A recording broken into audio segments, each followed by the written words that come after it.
Telangana chamber మీట్లో కొత్త కార్యదర్శిగా ఉన్న శ్రీధర్ గారు హీరో సిద్ధు జొన్నలగడ్డ గురించి కొన్ని సంచలన వ్యాఖ్యలు చేశారు. 2 కోట్లు కూడా వసూలు చేయలేని ఆయన 13 కోట్లు ఎలా వసూలు చేస్తాడంటూ కూడా వ్యాఖ్యలు చేశారు. మరి దీని గురించి మాట్లాడడానికి మనతో పాటు సీనియర్ అనలిస్ట్ అప్పాజీ గారు ఇప్పుడు మనతో ఉన్నారు.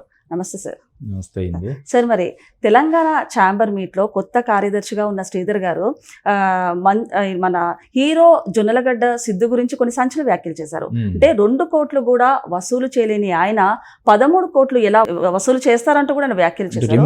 రెమ్యునరేషన్ 2 కోట్లు కూడా కలెక్ట్ చేయలేదు సినిమాకి 13 కోట్లు ఎట్లా చేస్తారు అంటూ వ్యాఖ్యలు చేశారు సార్. ఏ విధంగా చూడాలి? అయితే నేను అబ్జర్వ్ చేసినంత వరకు ఆయన సిద్ధు జొన్నలగడ్డ పేరు తీసుకోలేదు. అవును.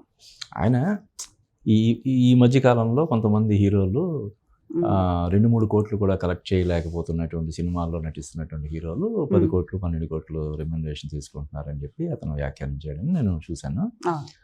దాన్ని సిద్ధు జొన్నలగడ్డకి అన్వయించి మీ వెబ్సైట్లో సోషల్ మీడియాలో కథనాలు అవి వస్తున్నాయి.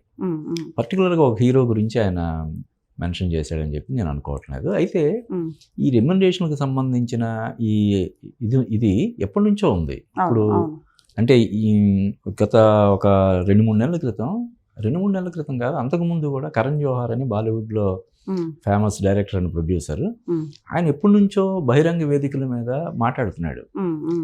ఈ హీరోలు ఎవరైతే ఉన్నారో సోకాల్డ్ హీరోలు 30 కోట్లు 40 కోట్లు రెమ్యునరేషన్ తీసుకుంటున్నటువంటి హీరోలు, వాళ్ళు తీసుకుంటున్న రెమ్యునరేషన్ కూడా పెట్టలేకపోతున్నారు సినిమాకి అని చెప్పి ఆయన ఎప్పటి నుంచో దుమ్మెత్తిపోస్తున్నాడు.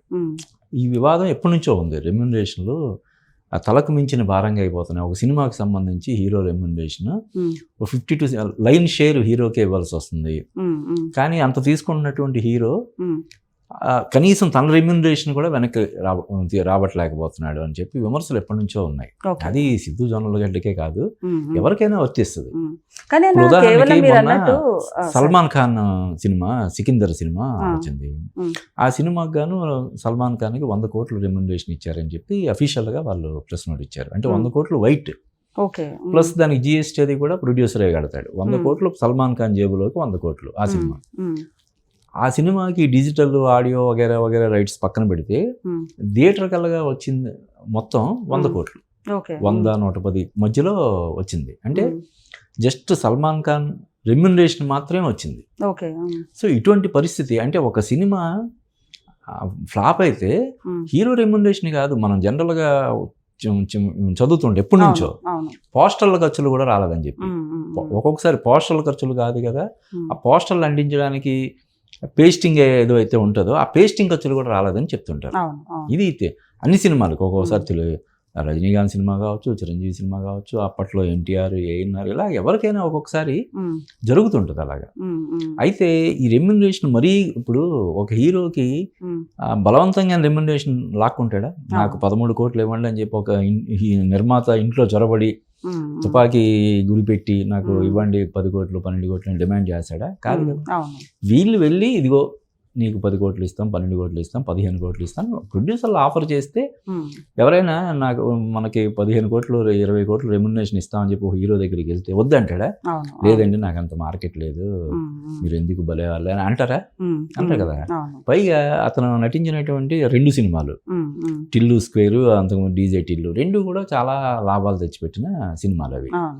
నిజానికి ఫస్ట్ సినిమా హిట్ అయిన తర్వాతే అతని రేంజ్ పెరిగింది. చాలా మంది అతను వెంటబడినా కూడా అతను వేరే సినిమా కమిట్ అవ్వకుండా, లేదు ఈ సినిమాతో వచ్చిన స్టార్డమ్ అంటే జస్ట్ ఒక్క సినిమాతో వచ్చిన స్టార్డమ్ మనకి కాదు, అది లెక్క మనం పరిగణలోకి తీసుకోలేము అని చెప్పి అతనంతటా అతనే ఆగి 2వ సినిమా కూడా చేసి అది కూడా సూపర్ డూపర్ హిట్ అయిన తర్వాత అప్పుడు ఒక 2 సినిమాలు కమిట్ అయ్యాడు. ఇప్పుడు మొన్న వచ్చిన సినిమా తర్వాత ఇప్పుడు త్వరలో రిలీజ్కి ఇంకో సినిమా మన కోన వెంకట్ వాళ్ళ సిస్టర్ డైరెక్ట్ చేస్తుంది. ఆ 2 సినిమాలు కమిట్ అయ్యాడు. ఆ 2 సినిమాలకు గాను అతను భారీ పారితోషికం తీసుకున్నాడు అనడం కంటే ఇచ్చారనడమే కరెక్ట్ కదా. ఇప్పుడు ఆ మధ్య వరద బాధితుల సహాయార్థం చాలా మంది హీరోలు స్పందించారు. అందులో ఈ సిద్ధు జొన్నలగడ్డ కూడా ఉన్నాడు.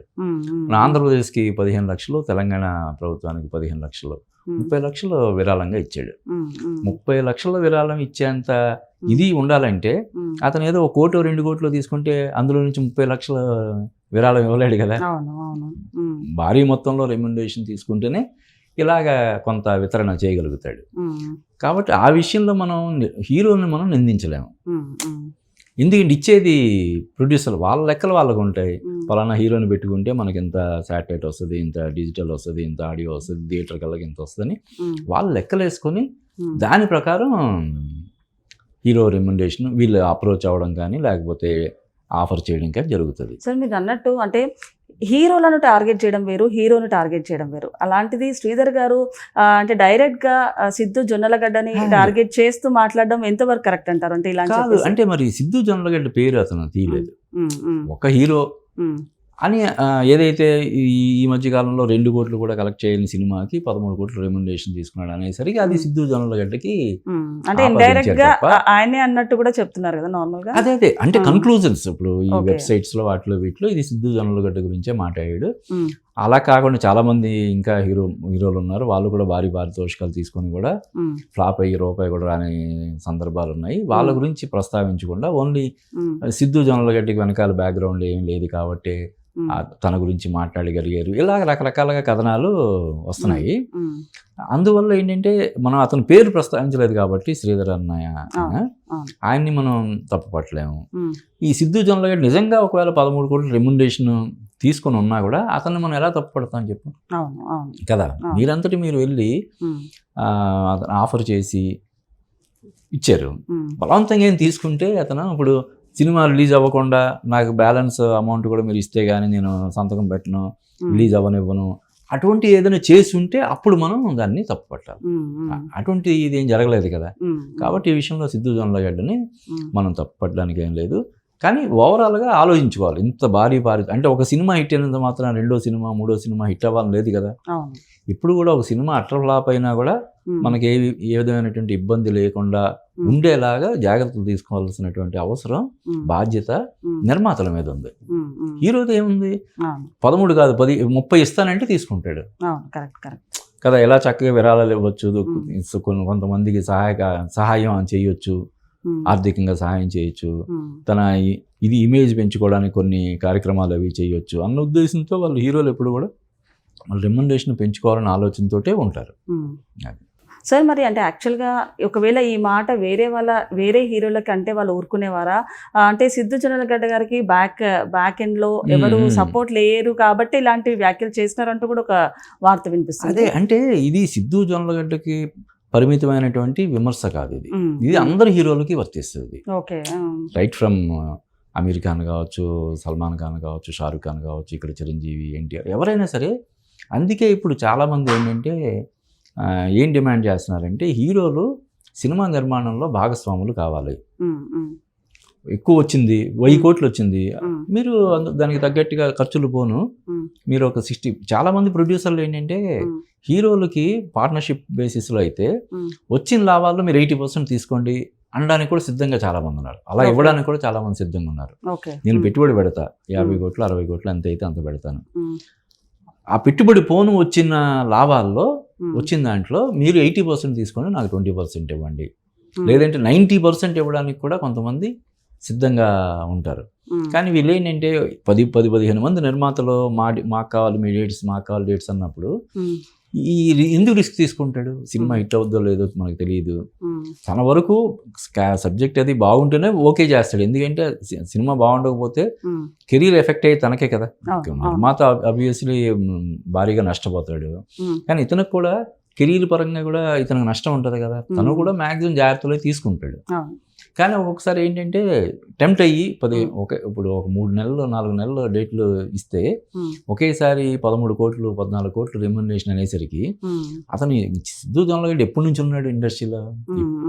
దాదాపుగా ఒక 20 సంవత్సరాలుగా అతను నానా కష్టాలు పడి ఇంత చేస్తే ఇప్పుడు బ్రేక్ వచ్చింది అతనికి. ఆ వచ్చినప్పుడు దాన్ని క్యాష్ చేసుకోవాలనుకోవడం, వీలైనంత వరకు దాన్ని రెమ్యునరేషన్ ఎక్కువ ఇస్తానన్నప్పుడు తీసుకోవడానికి ముందుకు రావడాన్ని మనం తప్పు పట్టలేం.